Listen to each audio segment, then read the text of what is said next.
তো আজকে দাদাকে যে আমি আমার বাড়িতে পাবো, আর দাদা যে এই বোনের ডাকে সাড়া দিয়ে দাদা যে আমার কাছে চলে আসবে, একটা এত বড় মানুষ হয়েও তার মনে এক ফোঁটা হিংসা বা তার ভেতরে কোনো সেলিব্রিটি ভাবসাব না দিয়েই বোনের ডাকে যে চলে আসবে, আমি সত্যি ধন্য, খুব গ্রেটফুল। অনেকদিন আগে বলেছিলাম আমার লাইভে আছে, আমার সমস্ত ভিডিও দেখে, তো কমেন্টের মাধ্যমে আমাকে জানিয়েছিল কোনোদিন যদি এখানে আসো আমার বাড়ি। তো আমি গতকাল এসেছিলাম ঠাকুরনগর, মেলাতে উপস্থিত হয়েছিলাম। মেলা থেকে আমি আজকে সকালেই রিটার্ন করছি। রিটার্নের পথে আমি রেশমিকে ফোন করলাম যে আমি কিন্তু ঠাকুরনগর আছি, তোমার বাড়ি হয়েই রিটার্ন করি। তো সেই কথা দিয়ে কথা যে রেখেছি এটা আমার মধ্যে আছে, তা সবার পাশে আমি এইভাবেই থাকি, যতদিন পৃথিবীতে থাকবো এভাবেই যেন থাকতে পারি, সবার আশীর্বাদ এভাবেই আমার আশীর্বাদ।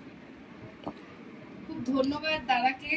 আর সত্যি মানে আজকে আমার যে কি আনন্দ হচ্ছে যে আমার দাদাকে যে আমি আমার বাড়িতে দেখছি, যে মানুষকে প্রতিটা মুহূর্তে ভিডিওতে দেখেছি, সেই মানুষ আজকে আমার সামনে, এবং আমার দাদা আজকে আমার বাড়িতে। ভীষণ ভাল লাগছে, তার জন্য থ্যাংক ইউ বলে দাদাকে ছোট করবো না, দাদাকে কোনোদিনও থ্যাংক ইউ বলা যায় না। আর এটা ফার্স্ট টাইম না, এবার থেকে অবশ্যই মাঝে মধ্যেই চেষ্টা করব দাদার সাথে, আপনারা হয়তো আমাকে মাঝে মধ্যেই দেখতে পাবেন। তো এটাই। আরে দাদা, খাচ্চটা কি? এই আসল পয়েন্টে এসে গেছে, বলো দেখি, বোনের বাড়িতে এসে কি খাচ্ছ সেটা একটু বলো। মেন ঘটনা, আমি রিয়েল ব্যাপারটা বেশি বলি, অনেকে সেটা হাস্যকর ভাবে দেখে। তো রেশমির কালকে কিন্তু কোনো একটা বার্থডে পার্টিতে ইনভাইট ছিল, সেখান থেকে তার রিলেটিভের বার্থডে, মানে রিলেটিভের কোনো বাচ্চা, তো বার্থডেতে উপস্থিত হয়ে অনেক রাত্রে বাড়ি ফিরেছিল। তো সেখান থেকে আজকে প্রচুরভাবে সেভাবে খাওয়া দাওয়া অ্যারেঞ্জ করতে পারিনি, যেহেতু আমি আসবো। তো আমার সেই জন্য কোনো এক জায়গা থেকে বিরিয়ানি এনেছে, আমি নাম দেবো না দোকানে, কোনো এক জায়গা থেকে বিরিয়ানি এনেছে। তো হাবড়া অশোকনগরের মধ্যে বিরিয়ানিটা খুব সুন্দর, অসাধারণ।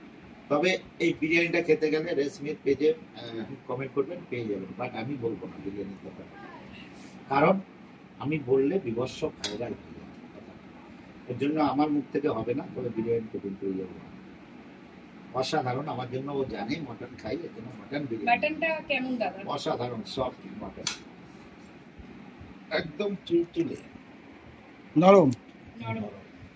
অসাধারণ মটন। তো রেশমির কাছে খবর নেবে যে এই বিরিয়ানির দোকানটা, অবশ্যই কমেন্টে যাবে। আজকেও কি এখানে থাকা হবে নাকি রাতে? না না না না না, ওলা উবের এখনই বের করছি, তবে থাকলে থাকতে পারি, আমার বোনের বাড়ি।